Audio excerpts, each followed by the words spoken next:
The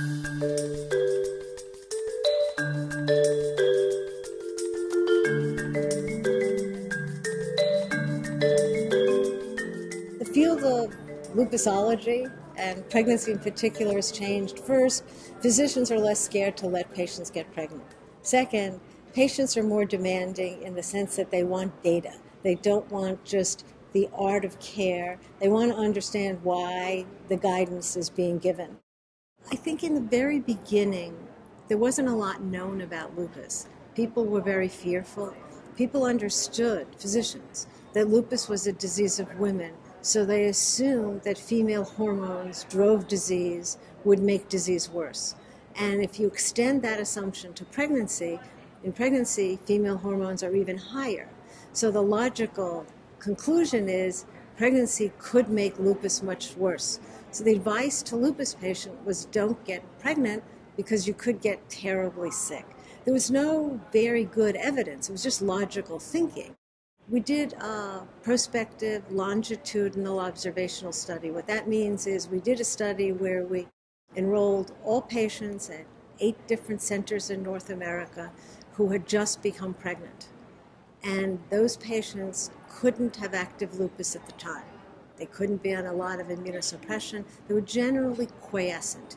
And what we learned is the vast majority of them had completely normal pregnancies. So the knowledge gained from that study is that if your disease is quiescent, you're likely to do really well. We created a mouse model of complicated lupus pregnancy, and we looked at what cytokines, what inflammatory mediators were elevated in those mice, and we gave inhibitors, blockers of those pathways to the mice, and we rescued all the problems.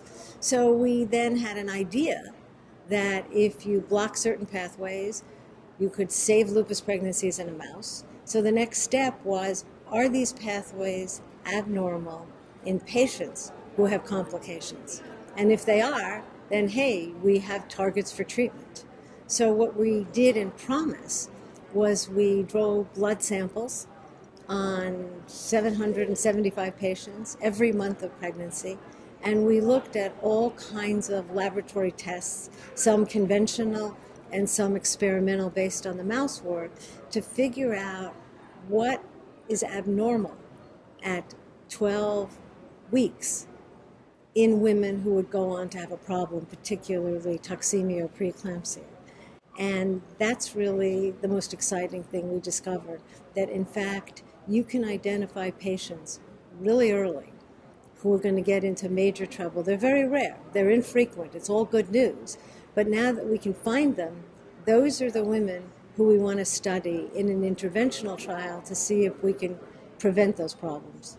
It's going to be a very hard study to do because you don't want to place pregnant women at risk with the drug. And it's also going to be hard to do because, as I said, very fortunately, pregnant lupus patients who are destined for problems are very infrequent. So we have to find the patients, we have to find them early in their pregnancy, and we have to decide what the safest drug is to block the inflammatory pathway.